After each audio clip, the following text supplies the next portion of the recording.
Hello नमस्कार students, कैसे हैं आप सभी लोग। आशा करते हैं सब एकदम बढ़िया होंगे, मज़े में होंगे।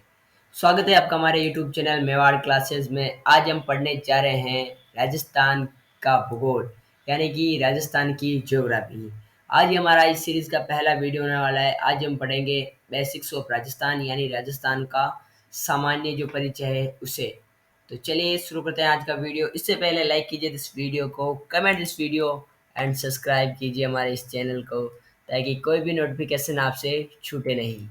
तो हम पढ़ने जा रहे हैं आज राजस्थान का सामान्य परिचय। तो पहले मैं आप सभी लोगों को ये बता दूं कि आज जब राजस्थान की कोई जो ज्योग्राफिकल स्थिति है या जो भौगोलिक स्थिति है उसके बारे में जिसे हम जो है बिल्कुल भी हम बात नहीं करेंगे, क्योंकि आज हम पढ़ने जा रहे हैं राजस्थान का बेसिक्स ऑफ राजस्थान, यानी कि राजस्थान का सामान्य परिचय। आज हम वहाँ से शुरू करेंगे कि जिस बच्चे ने कभी राजस्थान का राग भी नहीं पढ़ा होगा उसे भी शुरू से समझ में आ जाएगा, और उसने अगर ये हमारे सारे वीडियोस देख ले तो राजस्थान के इस ज्योग्राफी में बिल्कुल महारत हासिल कर लेगा। तो चलिए इसी के साथ श्री गणेश करते हैं हमारे आज की क्लास का, और पढ़ते हैं कुछ इम्पोर्टेंट फैक्ट्स जिन्हें पढ़कर आपका दिल भी गदगद हो जाएगा। तो जो पहली बात निकल के आती है वो बात निकल के आती है हिंदुत्व की सबसे पुराने ग्रंथ ऋग्वेद की। हिंदू धर्म में सबसे पुराना और सबसे महत्वपूर्ण माना जाने वाला ग्रंथ ऋग्वेद। ऋग्वेद में राजस्थान को ब्रह्मवर्त के नाम से जाना गया है। आप सब लोगों को ये बात पता थी या नहीं मुझे नहीं पता, लेकिन ये हमारे लिए बहुत ही महत्वपूर्ण बात है कि ऋग्वेद जैसे जो वेद है, हमारे चारों वेदों में से एक बहुत महत्वपूर्ण वेद है, उसमें भी राजस्थान का जो है वो उल्लेख मिलता है। और किस नाम से मिलता है आप देखिए, ब्रह्मव्रत, जो कि अपने आप में एक यूनिक नाम बनता है। और साथ ही में दूसरी बात, वाल्मीकि जी की रामायण, श्री राम की रचित रामायण, जिनमें वाल्मीकि इनके रचयिता थे, उनकी रामायण में हमारे राजस्थान का जो नाम है वो मरुकांतार बताया गया है। मरुकांतार से आप इमेजिन कर सकते हैं या अंदाज़ा लगा सकते हैं कि मरु यानी कि हमारा प्यारा मरुस्थल, और कांतार यानी कि एक जो हमारा प्रॉपर जो राजस्थान का प्रदेश है उसे हम कह सकते हैं कि ये एक मरुकांतार, इसे वाल्मीकि की रामायण में कहा गया है। साथ ही में हमारे राजस्थान के जो इतिहासकार कहे जाने वाले हैं, जो राजस्थान के अबुल फजल, जिन्हें हम मोहम्मद नैन्सी के नाम से जानते हैं, उनकी जो ख्यात है उनमें राज रूपक में राजस्थान का नाम मिलता है, जिसे उन्होंने क्या कहा है, राज रूपक। राज रूपक क्या मिलता है, राजस्थान का नाम मिलता है। साथ ही में बात कर लेते हैं कुछ गोरों की। गोरों में सबसे पहले हमारे आते हैं जॉर्ज थॉमस। जॉर्ज थॉमस जो कि 1800 ईस्वी में इन्होंने राजपूताना शब्द का प्रयोग किया था। कितनी ईस्वी में, 1800 ईस्वी में जॉर्ज थॉमस ने राजपूताना शब्द का प्रयोग किया था। बाकी बात करते हैं हम घोड़े वाले बाबा यानी कर्नल जेम्स टोड की। कर्नल जेम्स टोड ने सर्वप्रथम रजवाड़ा या राजस्थान नाम का प्रयोग किया था अपनी book annals and antiquities of Rajasthan. ये इनकी बुक है जो कि बहुत ही खतरनाक और यूनिक बुक है। इस बंदे ने, जो कि एक देखिए आप एक अंग्रेज होते हुए, इस बंदे ने अपने राजस्थान को निचोड़ के पूरा पी गया है। क्या कर गया, कहते हैं अपनी भाषा में कि पूरा राजस्थान का इतिहास ये निचोड़ के पी गया। इतना अच्छे से इसने पढ़ा और अपनी book the annals and antiquities of Rajasthan में इतनी अच्छी अच्छी बातें लिख के गए राजस्थान के बारे में। इस बंदे को मैं कहता हूँ सलाम है। इस बंदे को आप मान सकते हैं कि कर्नल जेम्स टोड को हम राजस्थान इतिहास का जनक या पिता भी मान सकते हैं। साथ ही में बात कर लेते हैं अगली स्लाइड के बारे में। अब हम बात कर लेते हैं कुछ अभिलेखित के बारे में। अभिलेख यानी जो पत्थरों पर, मैंने आपको पता ही होगा कि अभिलेख यानी पत्थरों पर या कुछ स्तंभों पर लिखे जो शब्द होते हैं। वैसे हम राजस्थान का सबसे प्राचीन जो अभिलेख है वो बसंतगढ़ अभिलेख, जो कि सिरोही में स्थित है, उसे मानते हैं। तो राजस्थान शब्द का जो पहला प्रमाण है वो विक्रम संवत 652 और 625 ईस्वी, यानी विक्रम संवत है 652 और ईस्वी कितनी है, 625। ये अलग अलग चीज़ें हैं दोनों, आप इन्हें एक मत करिएगा। 652 विक्रम संवत है और 625 क्या है, हमारी ईस्वी है। बसंतगढ़ का जो अभिलेख है सिरोही में, वहाँ पर राजस्थान शब्द का पहला प्रमाण हमें मिलता है। यह अभिलेख माँ के पितामह राजा श्रीवमल, आप ये थोड़ा नाम थोड़ा अटपटा है लेकिन आप याद कर लीजिएगा, श्रीवमल के समय का है। माघ के पितामह राजा श्रीवमल, राजा है ये, राजा श्रीवमल के समय का है। इस अभिलेख में राजस्थान शब्द का प्रयोग राजाओं को राजाओं के रहने के स्थान के रूप में प्रयुक्त हुआ है। किसके स्थान के रूप में प्रयुक्त हुआ है? राजा। अब राजस्थान नाम से ही एक चीज झलकती है कि राज यानी राजा, स्थान यानी राजा के रहने का स्थान, यानी कि राजाओं के रहने का स्थान क्या हो गया? राजस्थान।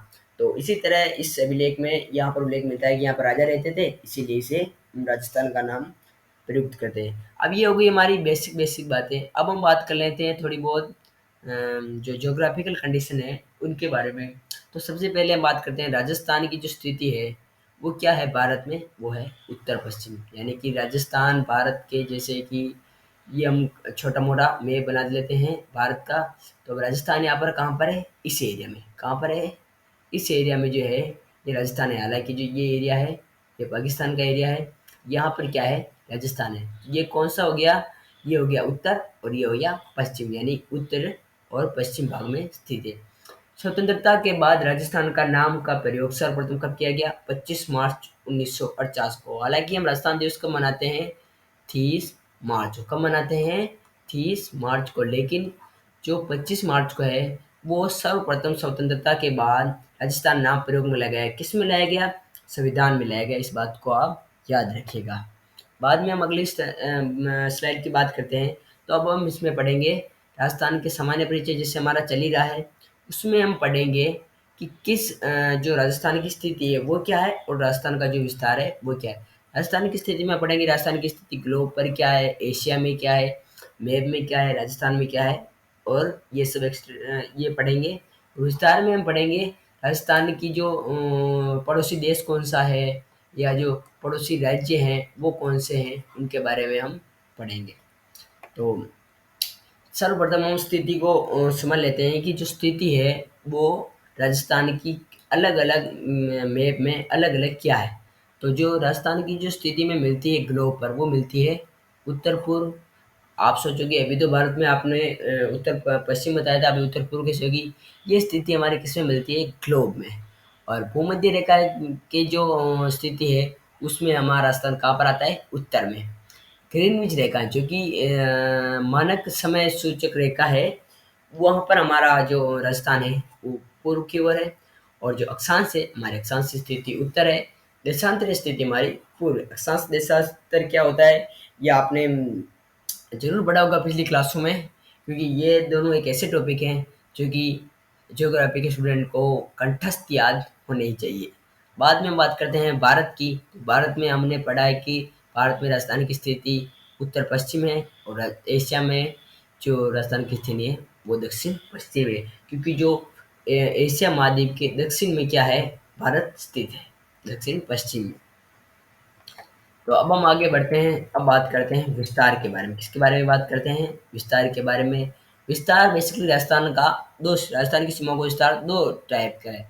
एक है अंतर्राष्ट्रीय सीमा और दूसरी है अंतर्राज्यीय सीमा। अंतर्राष्ट्रीय सीमा में बात करते थे सिर्फ एक देश का नाम निकल के आता है, वो है पाकिस्तान। जैसे मैंने यहाँ पर पाक लिखा है, आप समझिएगा पाकिस्तान। और दूसरी जो अंतर्राष्ट्रीय सीमा है, अंतर्राज्य जो सीमा है, इनमें हमारे आते हैं 4 राज्य। कितने राज्य आते हैं? 4 राज्य। जिनमें से मैं आपको नाम बता दूँ। एक है हमारा पंजाब, मैं यहाँ पर शॉर्ट फॉर्म में लिखूँगा, आप समझ जाइएगा पंजाब। एक हमारा आता है गुजरात, एक हमारा आता है क्या कहते हैं मध्य प्रदेश, और एक हमारा आता है उत्तर प्रदेश। तो ये कुछ राज्य हैं जिनसे क्या है कि राजस्थान की जो है अंतर्राज्यीय सीमा बनती है, या अंतर्राज्यीय सीमा जो है इनसे राजस्थान बनाता है। बाद में बात करते हैं स्थिति की। फिर से आप हो गए, अभी तो आपने विस्तार पढ़ा दिया, वापस आप स्थिति पर आ गए। स्थिति पर इसलिए आ गया मैं स्थिति पर, क्योंकि स्थिति पर जो है हम स्थिति को थोड़ा जो क्या है कि हम स्थिति को विस्तारित रूप से पढ़ेंगे। किससे रूप से पढ़ेंगे? विस्तारित रूप से। इसीलिए हम स्थिति को देखते हैं। अब जैसे कि मैंने आपको बता दिया हमारे अक्षांश की स्थिति क्या है, तो अब आप बोलेंगे अक्षांश क्या होता है, तो मैं इसके बारे में आपको थोड़ी बहुत नॉलेज देता हूँ। अक्षांश जो है वो ग्लोब की पूर्व से पश्चिम के मध्य खींची गई काल्पनिक रेखा को हम क्या कहते हैं? अक्षांश कहते हैं। ग्लोब ग्लोब कैसा होता है? ऐसा होता है। पूर्व से पश्चिम कैसा होता है? ऐसा होता है। तो ये कौन सी रेखाएं हो गई? अक्षांशीय रेखा हो गई। कौन सी रेखा हो गई? अक्षांशीय रेखा, जो क्या है? काल्पनिक है। ये जो जैसे आप ग्लोब में देखते हैं, मैप में देखते हैं, जो अक्षांश और देशांतरी है, ये रियल में पृथ्वी पर नहीं है, ये हमारी काल्पनिक रेखा है। ये तो हो गई अक्षांशीय रेखा। अब अक्षांश क्या है?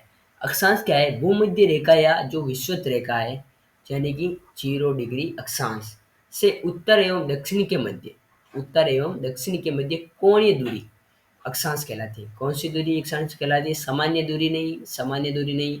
कौन सी दूरी? कोणीय दूरी क्या कहलाती है? अक्षांश कहलाती है। अक्षांश रेखाएं पूर्व से पश्चिम के मध्य खींची जाती है। ये आपने पढ़ा हमने, पूर्व से पश्चिम, पूर्व से पश्चिम। लेकिन ये रेखाएं किसी भी भौतिक प्रदेश के उत्तर एवं दक्षिण को निर्धारण करती है। अब ये कैसे बात हुई? भाई कोई ऐसे खींचे, लाइन कैसे खींच रहा है? ऐसे। और निर्धारण वो कैसे कर रहा है? ऐसे, ऐसे कर रहा है।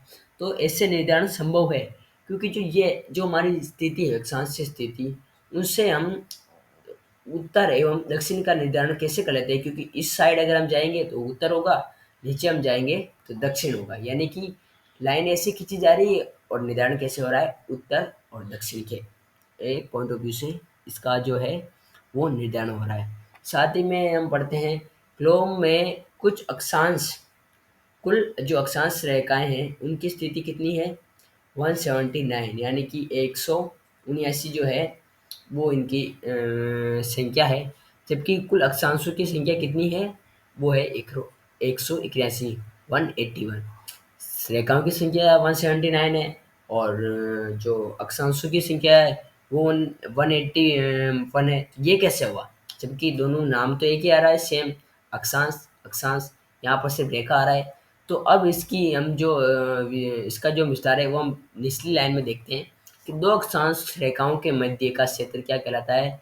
कटिबंध या जोन कहलाता है। जो ये 181 और ये है, ये क्यों है? क्योंकि जो 0 डिग्री अक्षांश है उसे हम रेखा में नहीं गिनते।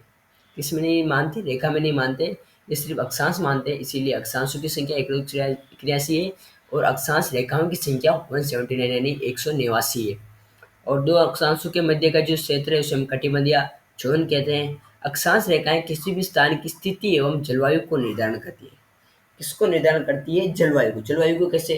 कोई क्षेत्र उष्ण कटिबंधीय है, कोई जैसे कि उपोष्ण है, उपोष्ण कटिबंधीय है, मध्यवर्ती एरिया है। तो वो किसके आधार पर ये हम करते हैं निर्धारण? वो करते हैं हम अक्षांश रेखाओं के आधार पर। स्थिति तो मैंने आपको बता दिया, स्थिति से हम उत्तर दक्षिण का पता चलता है इन अक्षांश रेखाओं की वजह से। तो इससे हमारी अक्षांश रेखाएं बहुत ही महत्वपूर्ण कार्य करती है हमारे ज्योग्राफी में। यानी कि हम कोई भी मैप पढ़ रहे हैं, कोई भी क्षेत्र पढ़ रहे हैं, तो जो अक्षांश जो रेखाएं हैं वो हमें बहुत ही महत्व रखती है।